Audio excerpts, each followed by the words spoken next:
c'est mal joué de sa part, elle aurait peut-être extorqué un peu plus de jetons. Donc voilà, donc confirmé ici un joueur assez sérieux.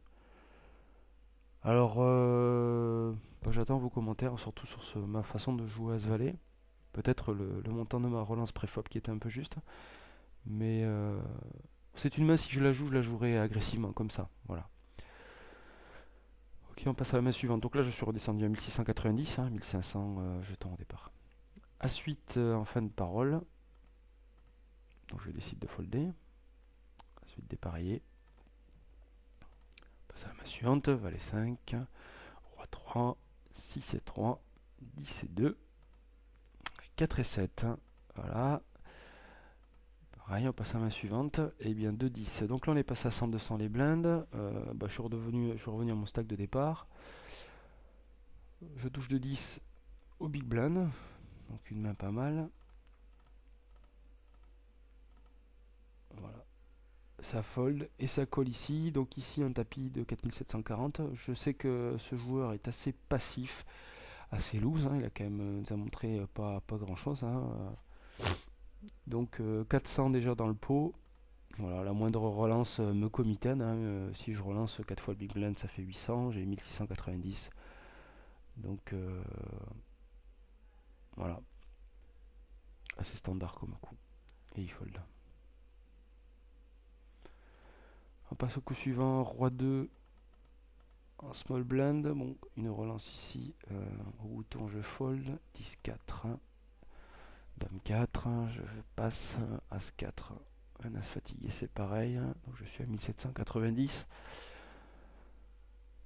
Voilà. On continue. 5 et 4. 5 et 6. Là, j'ai pas fait la même erreur que tout à l'heure. J'ai pas collé UTG. Ok, Dame 8 au big blind, une relance à 2 bébés ici. Je comprends pas trop ces relances à 2 de big blind. Euh, c'est vraiment un type de truc que je fais jamais. Je vois pas l'utilité de ce type de relance. Bon, une relance en ligne à 1400 ici. Voilà, collé. Bon, assez standard, As valet face à As dame. Poum, Prolan. Et il touche le full. Bon. Ok, on passe à la suivante. On est passé à 150-300 maintenant pour les blindes. Donc 450 dans le pot. Donc là, je me retrouve avec un M de 3, 3,5 à peu près. Mais ce qui est intéressant de voir ici, c'est qu'il faut surtout comparer son M avec le M restant. Euh, donc, alors avec Pop Pop Pop ici, j'ai pas vraiment le nombre de joueurs restants. J'essaierai de voir ça pour les autres vidéos. Mais je pense que je dois être à peu près, même avec un M de 3,5, je dois être à peu près dans la moitié des joueurs, quoi. Comme les blinds montent assez vite. Faut vraiment ce que Harrington appelle le Q en fait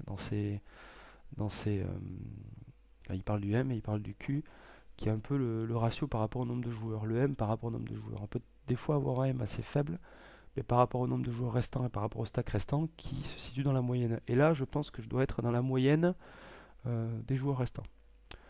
Mais bon, vous comprenez bien qu'à ce stade de blend, on est assez comitaine sur la moindre relance. Au gros blend, on a un joueur qui a la moitié de mon stack. Voilà. Donc ici, je choisis de faire un move pareil, assez standard. Un call au bouton de Ronier Bell, qui nous a montré qu'il était assez passif, loose, avec une range assez large. Donc je décide de pusher ici avec, je pense, la meilleure main. Si il y avait eu un as supérieur à moi, il aurait certainement fait une relance, ou avec une paire, ou chose comme ça. Donc certainement la meilleure main pour moi. Derrière, le gros blind a parlé qui n'a pas vraiment beaucoup de tapis. Donc un move assez standard. Donc il colle. Donc ça c'est un peu plus inquiétant. Il peut avoir une meilleure main que moi. Folder ici. Voilà, donc coin flip standard, paire de 4. Donc c'est bien joué de la part de Malin. Il est short, il a une paire. Moi je peux représenter un truc assez large. Donc voilà, je touche mon as au flop. Le 4 de trèfle ici, qui peut toucher la couleur. Et mon as qui tient jusqu'au bout. Donc un coin flip, voilà, le premier coin flip de la partie. Donc si j'avais perdu ce coin flip, je me serais retrouvé avec 570. Donc comme on en parle régulièrement entre nous, ben voilà, les coins flip qui sont indispensables à certains moments de la partie. Voilà un exemple ici. Donc je me retrouve à 2910. Ok. Ici juste la grosse blinde. Donc ça fold pour moi. As-9 au bouton. Coller ici, je décide de folder. J'aurais peut-être pu bouger. Mais bon.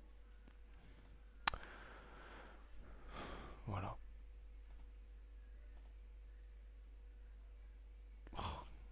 Ronnie Arbel, on voit ce que je vous disais tout à l'heure, hein. Donc une range, c'est même pas large, c'est en fait il a la range de toutes les mains de Hold'em. Donc très très mal joué. Coller 300 avec 4 et 2 et puis coller le tapis derrière. Enfin c'est assez monstrueux. C'est assez monstrueux, mais ça touche comme d'habitude. Et j'ai tout ce qui touche la couleur ici, donc qui est bien récompensé. On passe à la main suivante. Donc les fiches, hein, c'est un peu cela, hein. Celui-là ici qui est remonté à 3008. Celui-là ici, Vanilla Red assez solide. Ici aussi, c'est du solide. Et là, bien, ça m'a l'air pas mal aussi. Donc les deux joueurs loose passifs, hein, le pire style qu'on puisse faire en No Limit Hold'em, c'est ces deux-là. Encore un call de Ronnie Arbel. Voilà. Donc on passe sur ce coup avec 3 et 4. Roi Valet.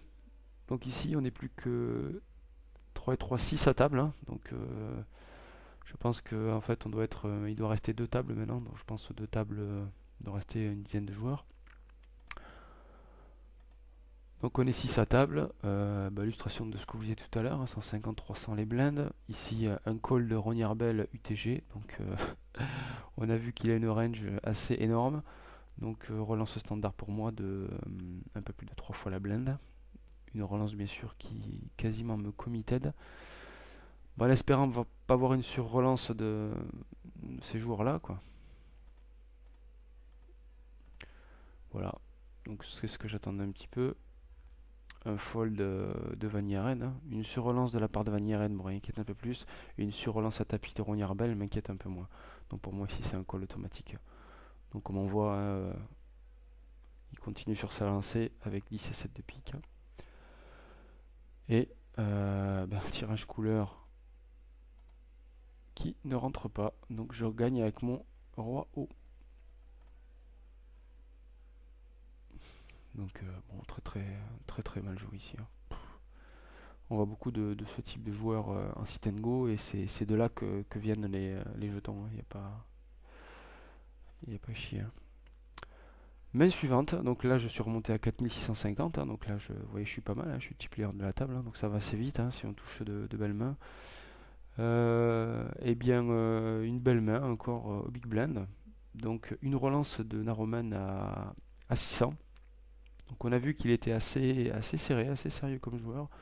Donc une situation vraiment intéressante pour moi ici. Un call de Andy Japo, donc pareil, hein, un peu toujours passif, hein, comme joueur, qui a un bon au chip. Un fold ici. Donc là on se retrouve avec 1200, 1500, 1650 dans le pot. Vous voyez que mes joueurs ici ont quand même des tapis pas mal. Donc ici je décide de faire tapis. Tapis parce que le pot est déjà joli. J'ai une belle main. Voire une très belle main en short handed, comme ça on n'est plus que 5 joueurs. Et puis Maroman, je pense pas. S'il peut me coller, je pense qu'il peut me coller avec. Bon, bien sûr, j'enlève 2 as de roi, hein, ça c'est. Tant pis, c'est comme ça, c'est la vie. Il peut très bien me coller avec as-dame ou une paire de valet, une paire de 10, tout ça. Donc une situation assez intéressante pour moi. Et puis aussi la possibilité d'Andy Japo qui peut très bien, après un call, investir ses 3090 aussi avec une main inférieure à la mienne. Donc je pense que c'est vraiment de levée positive.